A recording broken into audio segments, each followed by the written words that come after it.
Good evening. We are live. Welcome to Michael Pepper Tech Thursday Tech and Tribulations. And what does that mean? Well, first off, I want to discuss a little bit of tech and then we'll kind of get into the tribulations. And realistically, oops, sorry about that. And realistically, what does that all entail? So, a little bit of tech. First off, I'd like to say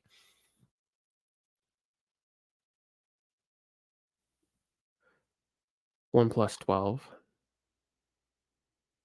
in the house. Nothing Phone 2A on the way.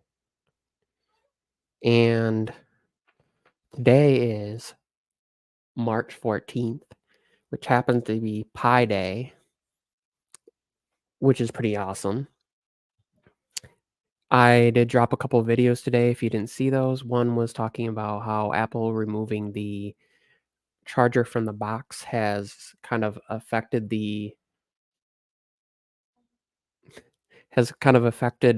rest of the industries. In particular, I got a new shaver for my birthday and I hold on just a second.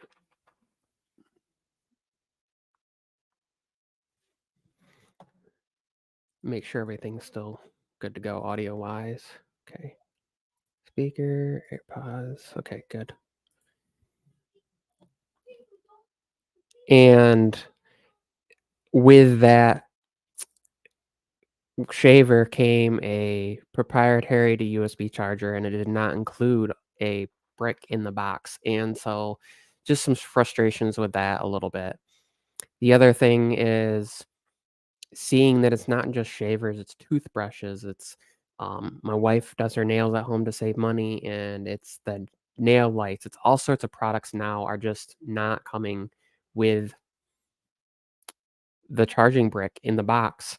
And it didn't used to be a problem, but they're including USB-A on the other end, and I've gotten rid of most of those. So watch my video. I talk about that a little bit. The other video I dropped today was a case video. This case right here. Company I'd never really heard of before. I think it's pronounced Macava or Macava, something like that. It's a cheap case I found on Amazon. It was one that would be able to be shipped right away. And so that's kind of what I've been up to and what's been going on today. So, um, other tech that I've seen that's been out is everybody's getting their OnePlus Watch 2s. I saw Dwayne Mims did a video today on that, talking about some pros and cons, and it's amazing to see the battery life that they're really giving, between the OnePlus Open, giving solid battery life, being, I would say, probably the best battery life I've seen on a Fold. Apart from, the Pixel Fold gets pretty good battery life from what I've tested, and my Vivo X Fold was okay, but it's seems to be blowing those out of the water. This watch seems to be up there amongst them, at least as far as actual smartwatches, being that they're smart and not just like an exercise band. And then, of course, the OnePlus 12 giving people crazy good battery life. I'm seeing people getting like 14 hours of screen on time over, a day or 2 days and all that standby time on there with always on display on without shutting off a bunch of settings. So it's pretty amazing to see all that. And so that's kind of what's been going on with me. As far as tribulations, I did have a little bit of frustration last week with my live stream. And fortunately, we made it through, and I'm not sure what's going on, but I'm using StreamYard tonight, so that shouldn't be a problem. Let me take these headphones off.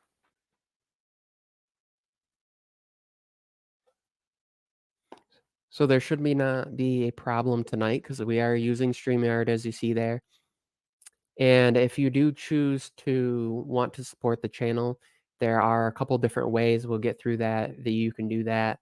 There's a buy me a coffee link, and that is in the description down below. It's buymeacoffee.com/michaelpeppertech. I also have a Patreon where I try to write on there at least once a week. It's been more like once every other week lately, but I try to write on there at least once a week and provide content that's different from my YouTube or kind of adds additional context to it, as well as posting photos and stuff over there. And then, of course, there is, the Cash App type of thing to do.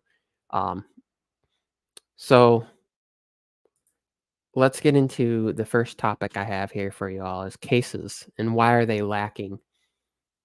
Um, but before we do that, I want to go through the comments here a little bit. Hey, LaShawn, how's it going? Jojo, hello. Ranguido, hello. Tech for your needs.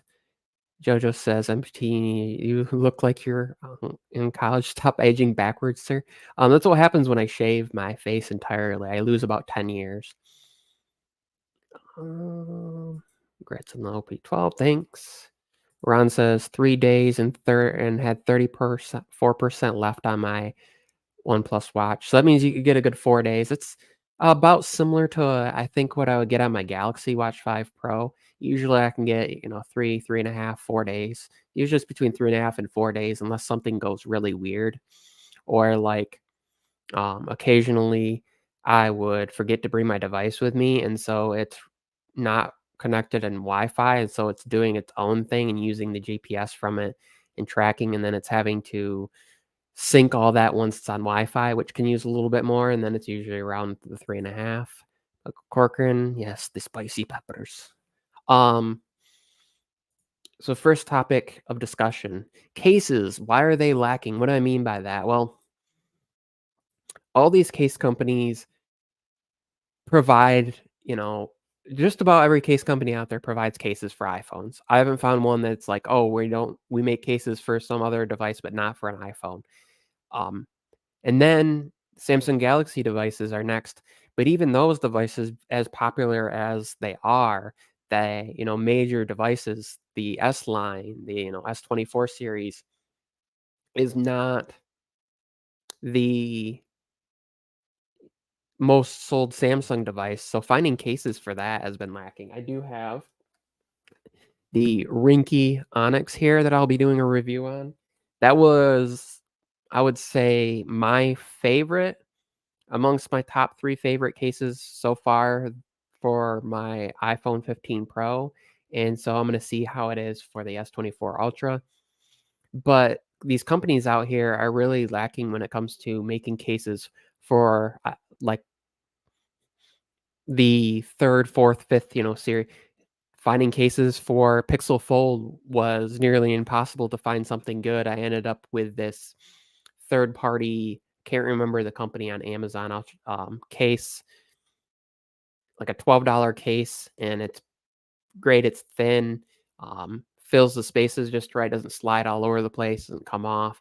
It doesn't have MagSafe or anything like that, but whatever. And then for like my Z Fold 5, even trying to find something that's got decent reviews but doesn't cause issues has been a pain. And I ended up one with a screen protector on the front, but then that causes some weird, like, see all the fingerprints there, that causes problems. So they're really lacking. But those devices, I mean, when you're talking about like probably less than 1% of the market and maybe less than 1% of the market, it makes sense for the foldables. But you're talking about companies like OnePlus that sells these devices in more than one country and have become more popular now, and they don't have it's not like they have 50 different devices that they're selling or that they are releasing a device every other week like some of these off-brand companies where about every other week you're seeing them release a new product, Umidigi and some of these companies.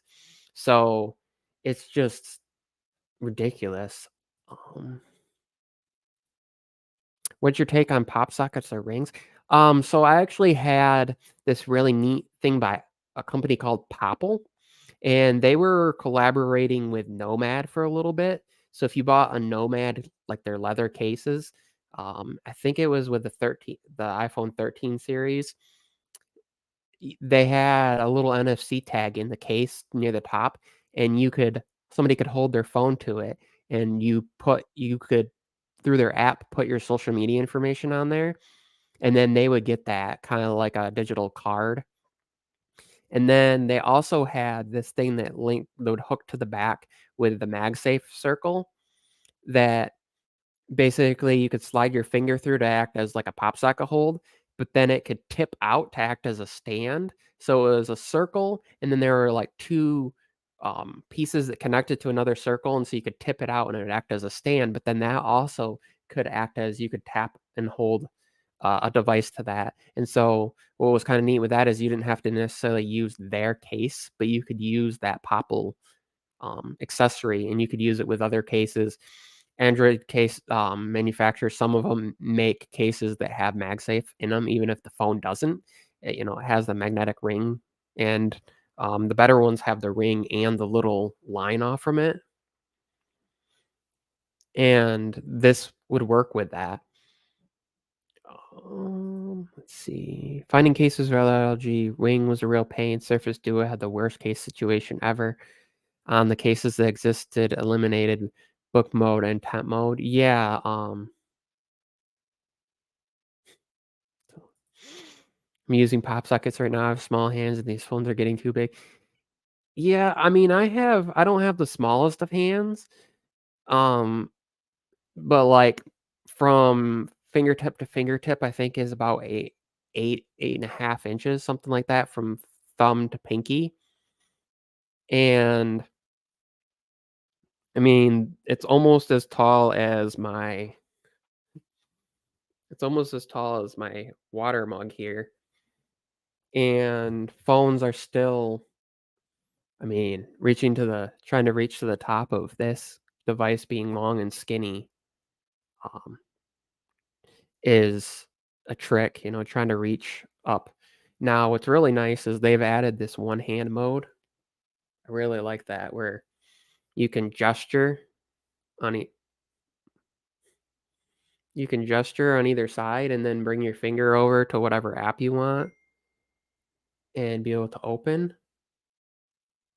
So, that's pretty nice option there.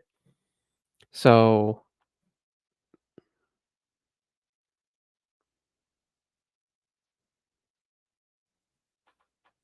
that's all good. So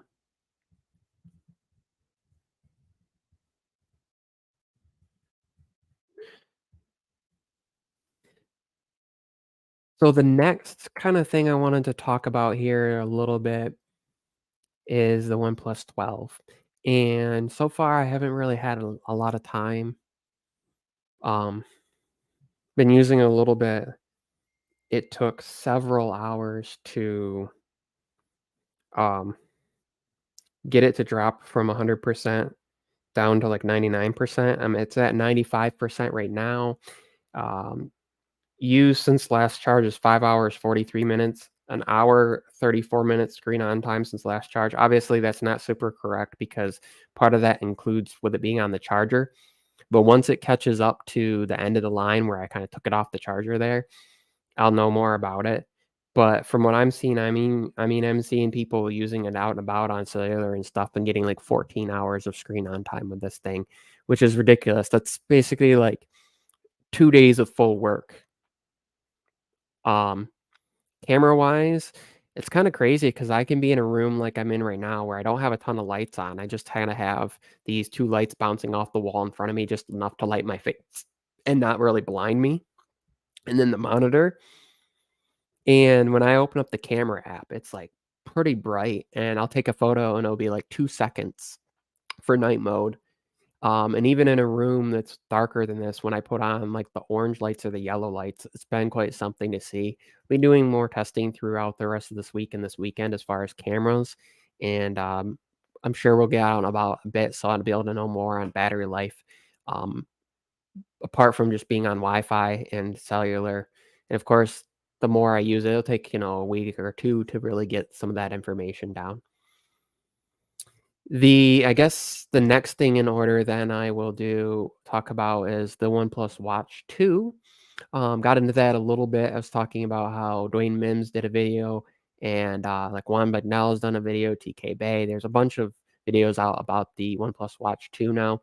seems to be that they've added a lot of features, Wear OS, the ability to switch without losing functions, which is something Samsung added in an update to the Galaxy Watch. They added it with the Galaxy Watch 5 and 6 series. I think it might be supported with the 4 series, but I'm not sure if it's relying on the newer chips, like the last couple generation of chips that they've been using. And so it's neat to see that. I am someone who I've never been a real huge watch person, so it's either gonna be I'm gonna be using an Apple Watch, or the Galaxy Watch, and I always carry 2 devices. So, like, right now and I'll be getting into that in a video, but right now my main line is back on my iPhone, but only because it's T-Mobile and it's eSIM, and I'm gonna have a couple different devices that I'm gonna be comparing and going between in the next couple weeks or so, and it's easier than trying to swap the eSIM, even though it only takes maybe 5-10 minutes, with a chat. I do have Visible, which I use as secondary line, and that's much easier, and then I have a physical T-Mobile SIM that's like a free line that I got. So that's what I kind of that's the SIM card is what I have in this right now. It was in my Vivo X Fold, and for me, I use all of my devices pretty much the same. It's just whatever device I'm choosing to use and review is basically my primary device, apart from the phone number. And part of that is also just things like I use a lot of logins that require two-factor authentication, and since I use a MacBook, it's a lot easier to have those come through to the iPhone, and then it syncs up, and I can just put it in and copy and paste and some of the other stuff. And then, like, we use an Apple Card, our cameras, our HomeKit, Apple TV, being able to use the iPhone as a remote. But apart from just using it as a tool, um, you know, OnePlus, Galaxy S24 Ultra, had my wife take it to work today because she wanted to show somebody at her work the device, and I'll be doing a case video on that. I'll be doing kind of a what it'll be about 6-week usage on that because I was just using that up until yesterday when I swapped the eSIM around just to be able to kind of so my wife could take that to work and while I was waiting for a OnePlus phone to come.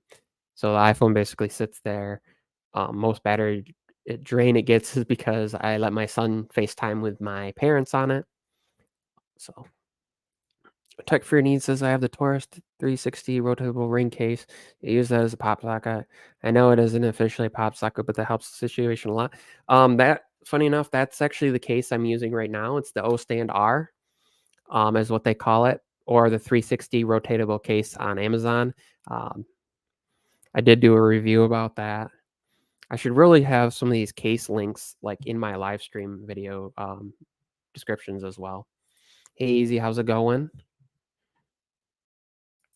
So, as far as the OnePlus Watch 2, I don't plan on getting one right now. Eventually, I might see some of the deals they have, see what they're giving as far as like Galaxy Watch trade in. I know that it kind of fluctuates and it is available on Amazon for 249 without trade-in, and, Best Buy has them, and I do believe Best Buy will have them, so I might see what they're doing, but for now, um, it's not really in the mind and in the budget. I don't cover a lot of smartwatches, I kinda have an Apple Watch and then 1 Android watch, and right now, my Galaxy Watch 5 Pro does everything I need it to. I have all the data on there. I can install the wearable app on any Android device and get basically all the functions I need with sync across Samsung Health stuff. So there's that. The Nothing Phone 2A, the orders went up a few days ago, and they had like 60,000 orders in the first hour or so.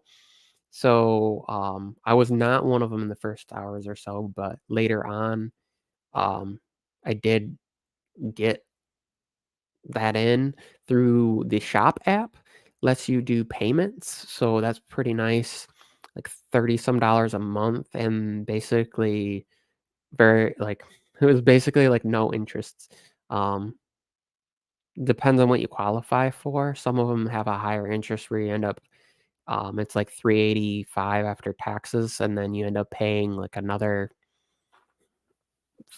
like $30 or $40, like a 8 to 10% on top of that, depending on, like I said, depending on your approval.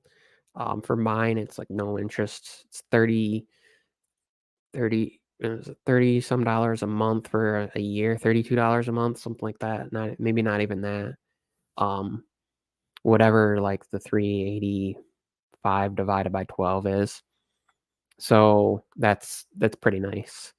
Um, and then the color-wise, the black one looks like it shows a lot of fingerprints with having that kinda clear glass, plastic, whatever back. So, I think that the white color, I think they call it milk, is the one to go with, and it I believe I chose the higher storage option, and that still was the same price. So I don't know if that's part of this whole, like, pre-order deal, but go check out their website. Um, type in "nothing phone 2A" and check it out, and, um, their earbuds look interesting, but this will be my first Nothing product at all. I was a little skeptical. I kinda wanted to wait until they had their feet more in the water. Yes, Carl Pay, um, he's worked, in the market. He's worked with for, other companies and stuff. He was involved with like OnePlus and some other companies. But for me, there was just some sketchy things they were doing a little bit, especially the texting, like the whole iMessage thing where they were using, what's it called? Sunbird or whatever. And that was a little sketchy for me. So that kinda put me off, and then once they dropped that and they've changed some of the things they're doing, and they're taking feedback, and they've, done camera updates before the device is even officially available. There's been, I don't know, like 3 or 4 updates I know that I've seen as far as that. People have gotten their hands on it early. I've been getting updates and stuff, so that's good to see that they're listening to the market. My next point of discussion, and then we'll just kinda get into a free for all. So if you guys have any questions or topics, place those in the chat, of course, and I'll get to it. If you're watching in the replay, I appreciate it. If you made it this far during replay, that's awesome. We're, about halfway through. I try to do this every Thursday for about an hour. And, obviously, if you're new to the channel, ways to find out when I'm live streaming and when new videos come up is, hitting that subscribe button and ringing the notification bell. And of course, giving videos thumbs up is how you can really help. Getting my hours boosted up to get monetized. So, YouTube can pay me, ads can pay me, and things like that. So, because, right now every product comes out of my pocket. I get cases and things sent to me occasionally, which I'm grateful for. It's awesome. I've gotten some products sent to me, which is really awesome. More and more that's happening. I should be getting the Espresso Display 17 Pro coming soon. They were getting past their initial, like, media phase, and now they're going out more and more. So, um, the last thing is ecosystems, they matter more for Apple.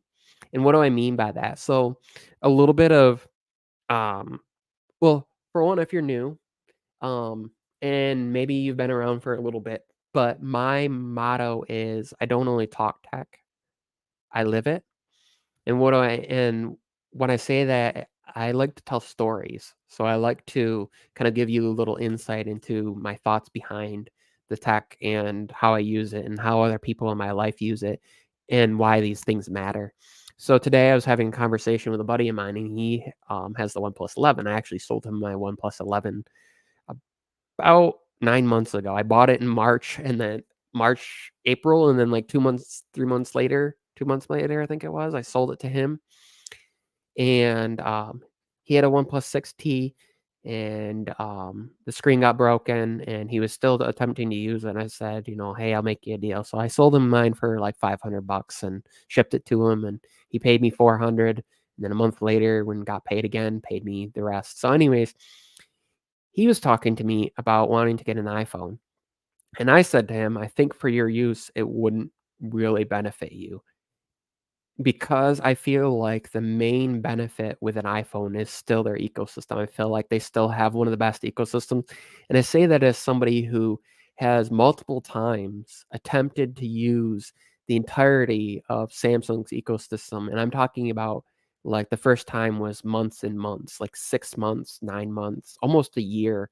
I had the Galaxy Book Pro 360 for a while, the Tab S, um let's see, it was Tab S7, and then, I had the 8 Plus, and now I have the 9 Ultra. Galaxy Watches I've been through all of the Folds, I've been through 3 of the Flips, several S devices, the S22, the S23 Plus, and now the S24 Ultra. Note 20 Ultra was my last Ultra device, and I've been through their ecosystem. It's just not as simple to use. There's still things that bother me, like you have to turn on Bluetooth.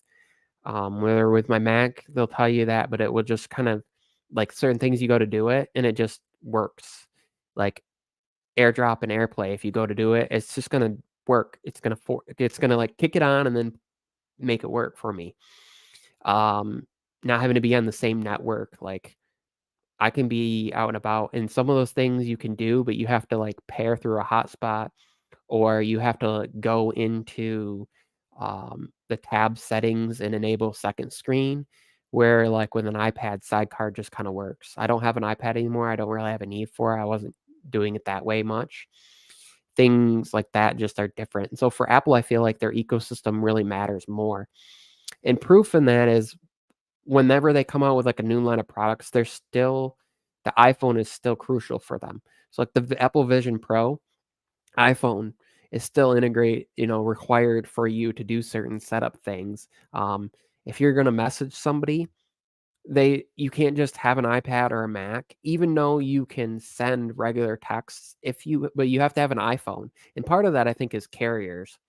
Um, but I think Apple knows it too, and they don't push the care they don't put any pressure to be like, "Oh, you should be able to just send messages over the web." We know that because they're, finally gonna support RCS, and I'm hoping what that means you could have an iPad or a Mac, and that's all you would need, and you can message other people, including regular kind of text messages that are non-iMessages. The RCS would be integrated through that because we already know that you can do messages for web. If you have an Android device, you can sign into, what was that, messages.web.google.com, and then scan the QR code and have or sign in with your Gmail now and have it sync up.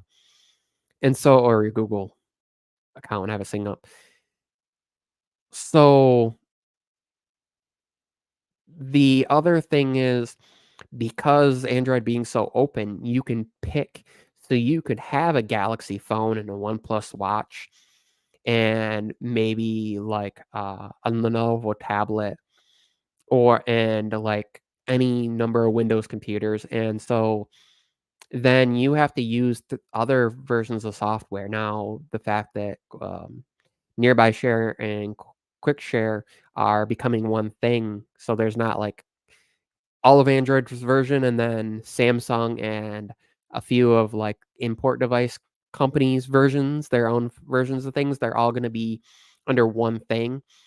So, it won't be like, "Well, I'm using a Pixel and you're using a Samsung, so we have to use this," but, if it's Samsung to Samsung, we can use this alternate thing, and they have different ways that they work, and some of them have limits and stuff. It's all in one. But that causes some issues because it's like, well, maybe I like a Dell gaming laptop, but then I gotta set up, um, link to Windows, and then I gotta install applications, and I gotta install certain things on my phone and on my computer. So it's not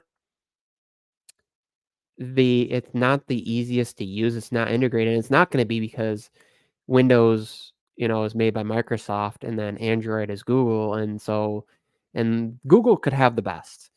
Um, Chrome OS, Android, Wear OS, and their buds could be the best ecosystem on the Android side and of all ecosystems, technically.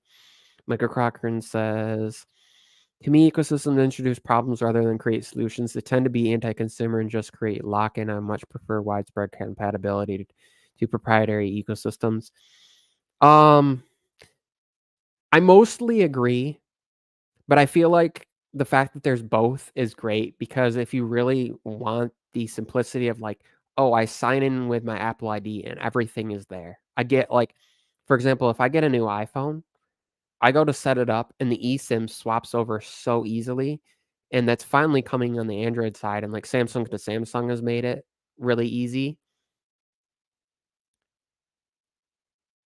But that's problematic. Yeah, Samsung has made it so Notes app won't sync with any Windows device unless it's a Galaxy Book. Yeah, that's where it's a problem though, because they don't want you buying other hardware, which is a choice because we're on Apple's side, it's similar, but it's also like they build the hardware and the software and people buy it because of that. Like there's the two different sides of it. And for me, it's like the comfort level and also, some of that ease between, iOS, iPadOS, and macOS having a familiar look and feel.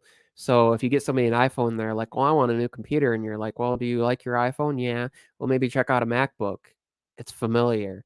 Or maybe they had an iPad and they didn't really like that and they use an Android phone and they're looking for a laptop because their iPad doesn't do enough and they don't want to necessarily be like, "Well, I'm gonna buy a Magic Keyboard, and then maybe the next year it's gonna change or something." They want an actual full-on laptop, and they want that improved battery life. So you get them a MacBook Air, and it's familiar when they go on down on it. You can even put up Stage Manager so it looks familiar. It has the app icons the way the way things work similar wise.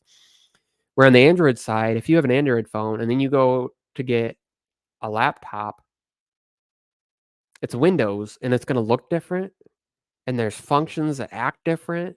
There's certain familiarity, but, like, keyboard shortcuts aren't even the same across like, if you hook a keyboard and mouse up to an Android device, some of those shortcuts aren't the same, and so they don't have that linear, familiarity, and so if you're trying to get somebody in, that's a great benefit, and that's why I'm saying where Apple really benefits from it. And yeah, it does create a lock-in, and I'm one of those people that will admit it's locked me in even though I use other ecosystems for its tool and for the purpose of content creation, which is where I really use it the most. I don't really have another option that gives me those same things. Now, part of that is the MacBook side. Like, if let's get into that a little bit. So I use a MacBook Pro. Part of it is battery life and performance well on battery, and knowing that I can go a couple days on a charge, even with doing some crazy stuff. Like I recorded and edited 2 videos today, the thumbnails for them, and barely dropped like uh, not even 5% on my MacBook Pro because of they were shorter videos.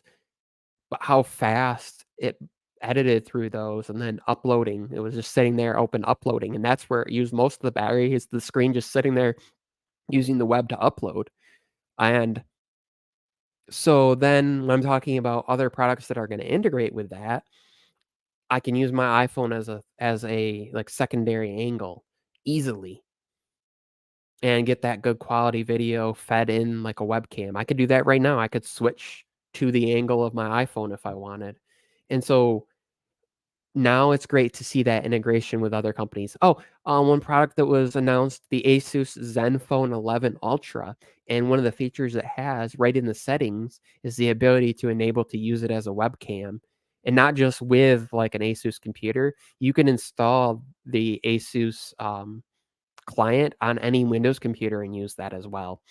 And the, vice versa goes. You can get an Asus laptop and then install they have, like, their GlideX, and then there's a couple other, apps you can install on any Android device and also on an iPhone and use that as a webcam.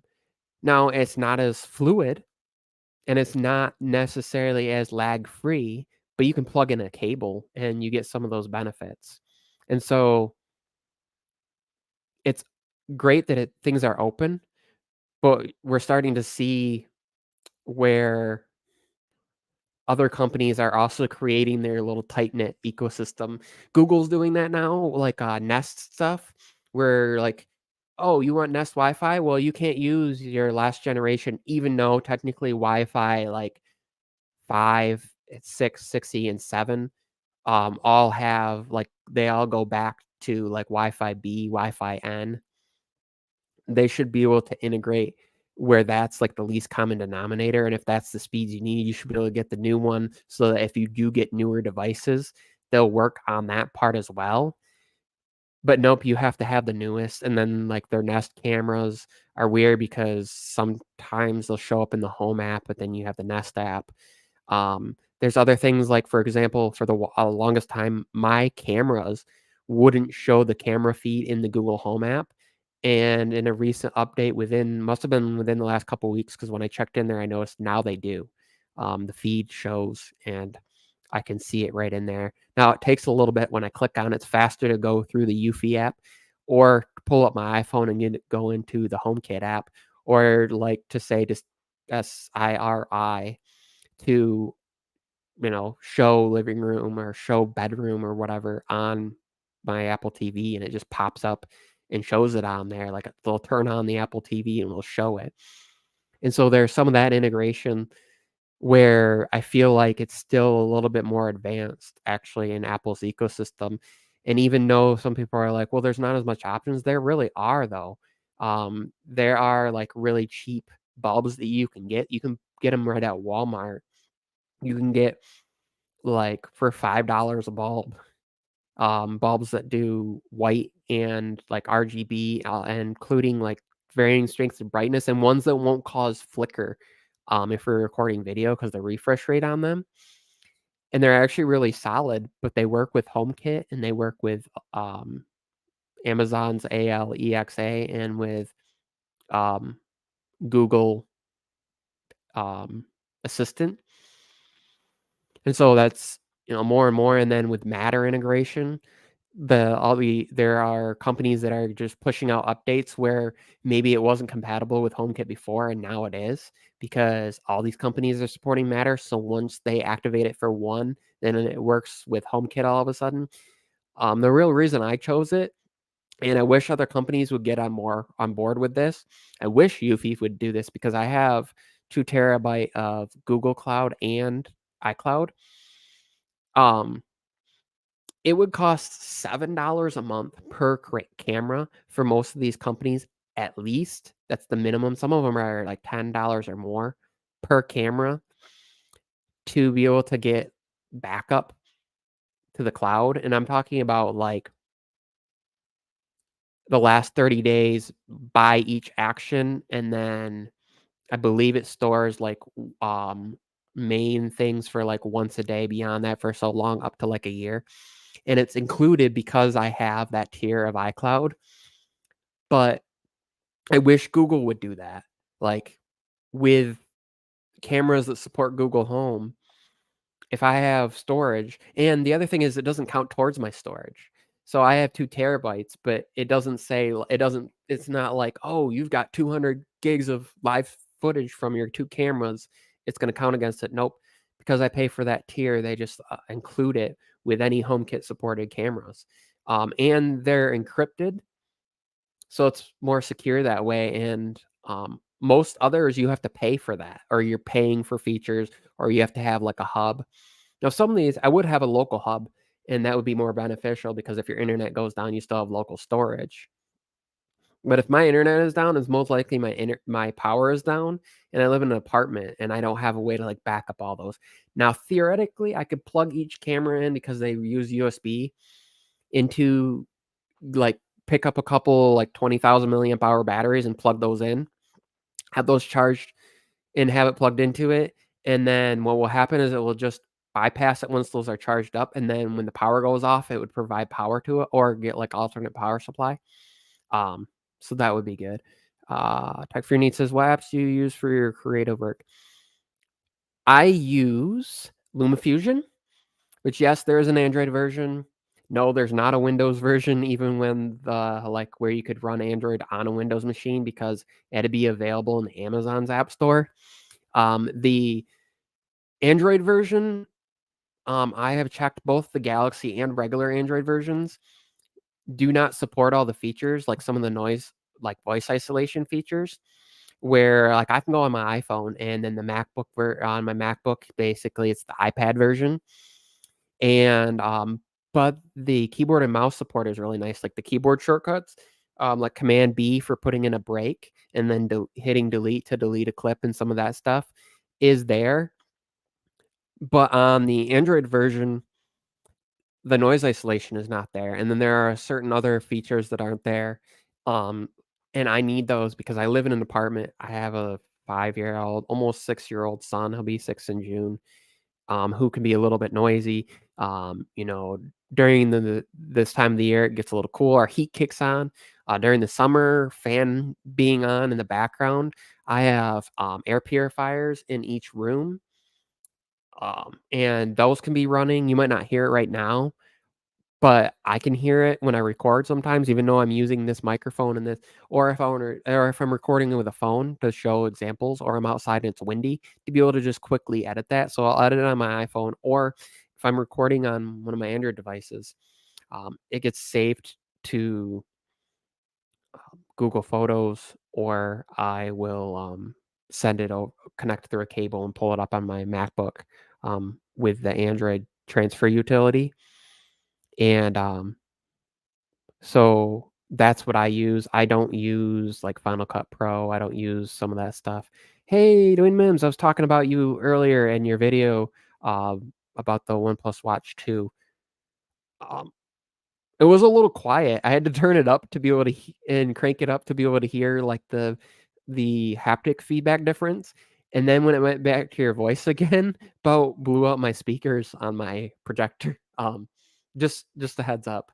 But I enjoyed it. I'm glad I didn't have like my IEMs plugged in that are super sensitive where I can run those at like 10 or 15%. That would have been hilarious. I would have been deaf. I've been like, I can't do the live stream tonight because Dwayne Mims' video blew up my eardrums. Um, but uh anyways, so what do you all use? Like, do you guys use a multi-part ecosystem? Do you use um one particular company? Do you use multiple companies? How do you integrate? For me, I use the Google ecosystem. Actually, if you want to be, about it, I use Google ecosystem, and then you could say I use the iCloud ecosystem, not just Apple, um, where Android users can access iCloud shared albums through like the web or whatever, and then, but I don't really do that. So I have shared albums where I have similar named ones. I have one name for my son, I have one for my mom and dad, and then I have like other ones. And I put them like in that shared album, and then everybody who's in my family all gets the photos of my son. Um, and then my sister has an album for my nephew, and so pictures that she's taken of them or of him and their family or of him, I get a notification for that. The nice thing is I can choose which ones to download. I'm not getting mass texts every day. But the other side of that is if I'm out and about and I've taken a bunch of photos, I just select them and do add to shared album, and they go over there and they're going to be backed up to the cloud anyways. And one of the ways that Apple does some things, and they do this with iMessage as well, like, if you send a photo or video to one person and then you go to send it to somebody else, it might go to the other person faster because it's already up there, and so they, like, store it up there and then create it like a buffer of it, and it's in the cloud for so long, and then it goes to, but storing it in the cloud is really nice. You can do iCloud links, so I've done that a couple times. Like, one time I was sharing something with, Dale Von Digital. I had an app that I was, sending I sent him the file for, and I just did an iCloud link. So you can do that, but you can also, through Google Messages, you can do links, or Samsung Messages has the links. So if you're sending like a large video file, you don't necessarily have to. So that's the one thing with like RCS and some of that that bothers me. That when people are like, "Oh, but low resolution," it's like, yeah, but even now RCS has like a link issue. So you still are an issue with file size, so you can still send those links, and it's great. And then after 30 days, they no longer function anymore. So if you sent something to somebody and you're like, "Oh, I'm no longer friends with that person, or they're my ex," it's like that's no longer a problem because if it's been longer than that, and you can even go in and like ungrant permissions or just delete that particular file or that particular folder, and it won't be there anymore, like an iCloud drive, and then they don't have access anymore. I use it all the time, and I hardly ever send photos to family and friend. Like, if I'm sending them through Telegram, or I'm using shared albums, or if it's a file or a certain thing, it's the links. And yeah, I know it's because I'm a tech person, but like my parents do the same thing. I have a shared album, and, my mom will, like, send me compilation photos every once in a while, and yeah, because iPhone, it's fine. But even when I wasn't using my iPhone, she would do it, and I set up iMessage to do email address, so I don't even need an iPhone, and they wouldn't even know. Like, my messages would go to my MacBook, and then I would just send regular texts, but photos would go to my MacBook, and it would be separate. Um I feel like we can integrate things without having to be in one ecosystem, and in reality, I have probably, like, 3 or 4 different ecosystems that then work together in one culmination of one ginormous, like, ecosystem. It's kinda like we have our own, solar system, and then there's the galaxy, and then there's the multiple galaxies. So that's what I live within, um, and it's neat to see, and I hope you all just kinda learn from that. But what's also cool to see is, like, for example, Apple now has the iCloud app, so if you're if you have a Windows computer and you do not have their iCloud, like, utility app, you need to have that because that allows you to do things like sync your bookmarks between from Safari if you use Safari. Um, Also the other way around, like, you can sync it up to Edge or to Chrome, and then, or both, and it will direct you through that process, and you can click which one browsers you want it to sync up to, and then the vice versa will happen too. So if you add a bookmark or favorite a website on like Edge or Chrome on your Windows device, it will sync up to Safari on your iPhone or your iPad or whatever other Apple device, and, passwords as well, and then two-factor authentication, the little six-digit code that you get to authenticate websites will also, work with all of that. One of the little tricks, I'll get into this real quick, and, then we'll be wrapping up, but one of the really cool things is, if you are in here and you are a content creator, or you are somebody that dwells within, like, husband and wife uses um, 2 different, like, iOS and Android, listen to this real quick. Coolest thing ever. If you use a Windows computer, this is kinda specific for that as well, or if you're looking at a way to integrate and sync things together, you can get like a mini PC. Select us you, have Quick Share installed, and then you put this iCloud utility on, and what you do is you choose the designation folder to be one and the same, and what's really cool is then whatever photos are taken on the iPhone user's end are synced up through iCloud and synced to that folder, right? Then on the Android side, that person can designate Google Photos as that folder, and then they will sync over to them. Or both people could use Google Photos, but then you'd have redundancy. So what you can do is do it that way. So the iPhone user, say wife uses iPhone, husband uses Android. Wife can have that designated folder, so every photo she takes that she puts into that specific album maybe, because you can specify the albums, that way you're not getting everything that she has. Maybe, work stuff or whatever other, saving screenshots, random stuff, and vice versa. Destination folder, and then at the other end, Google, and then it goes to their Android device and they'll sync that way. But the other cool thing is, if you have specific photos, you can quick share them to that Windows computer, to that designated folder, and then that will sync up to iCloud and go to the iPhone user. So as long as you don't have like super, super slow internet, you could technically quick share or nearby share, excuse me, to an iPhone user. Yes, it'll be using the web, but unless you're doing massive files, if you're just doing some small photos and even short videos, it's pretty quick. And then the one thing is, once it's gone to the computer, you don't even have to be on the same network anymore. So you could like do that with a bunch of stuff and then leave, and then it will sync over the web to the iCloud, and then they'll get it. They don't even have to be by you technically then. So you can also do that with like shared iCloud albums. You can set up albums in there, and then you can nearby share from your Android device to the Windows device, and then move it into that specific shared album, and then they'll get it. So I do that all the time now when I'm taking clips. I have a Windows desktop that I built a few years ago, and that's my method of kind of utilizing both devices, and it's really cool. I should do a video on that. I do have some video ideas coming up, some case rant stuff, and some devices and things of that nature. Stay tuned to the channel for that. Again, if you're new, please consider subscribing. If you like the stream, give it a big thumbs up. Don't forget to thumbs up on your way out. Also, in about 5 minutes, Ike talk tech talk. Ike talks tech. Tongue twist. Will be live streaming, so I'll see you all over there. Check that out. Of course, Friday, tomorrow night, LaShawn, Holler at Your Boy will be live streaming. Saturday, there are a few, I think Digital Slang does podcast.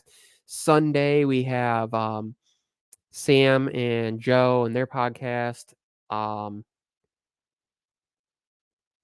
Monday, and then I'll have phase later. Then Monday, we have TK